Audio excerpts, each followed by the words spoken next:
విధంగా చేస్తే చేసుకుంటాడో ఆ విధంగా మనం ఉపాయం చేసి చేసుకోవాలి.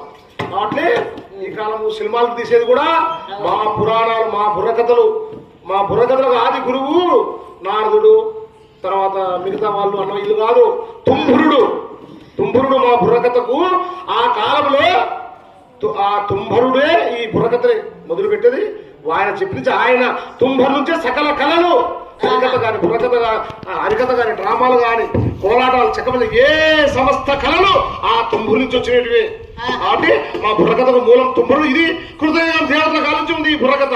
ఈ మధ్యన ప్రాచీన పడిపోయింది. ఏదో మన రమణారావు ఉన్నటువంటి ఎవరన్నా కొద్దిగా దాని మీద ఇష్టం ఉన్న వాళ్ళు దీన్ని ఎవరో ఆడ చెప్పిస్తుంటారు. కాబట్టి మళ్ళా మనము ఏం చేద్దాము, రాజు పెళ్లి చేద్దాం, మళ్ళీ ఎటు చేద్దాం. కాబట్టి ఆ దేవలోకములో రాజహంసలు, ఈ కాలంలో హంసలు గాని, గండబేరుండ పక్షి, యాగ్రా పెద్ద పుల్లేటర్ గాని, ఇప్పుడు చిన్న పులులు మనుషుల మీద ఉన్నాయి. యాగ్రా పెద్ద దాని గాండ్రిపుకే మనుషులు భయపడుతున్నారు. ఇవన్నీ అప్పటికి అంతరించిపోయినాయి. తెల్ల ఏనుగా, ఐరావత వేరుగా అంటారు, తెల్ల ఏనుగా దేవేంద్ర లోకం ఉంటుంది. అది ఇలాంటివన్నీ ఉన్న గండబేరుండ పక్షి, ఒక్కొక్క పక్షి 10 మందిని తింటుంది ఒకసారి. ఒక్కొక్క పక్షి అది గద్దలక్కనే ఉంటుంది, 10 మంది తింటుంది. అలాంటి పక్షి ఉంటే మనం బతుకుతామా? కానీ అది దేవుళ్ళు ఆ కాలంలోనే అంతరించేసిన, కృతయుగంలోనే అంతరించిపోయినాయి. అప్పుడు ఆ రాజహంసలు ఎక్కడున్నాయి? ఇష్టదేవ లక్ష్మీదేవి దగ్గర ఉంటాయి రాజహంసలు. అయ్యా రాజహంసలైనా రాజు దగ్గరికి వాళ్ళు ఏదో పంపించినారైనా ఆ దేవతలు.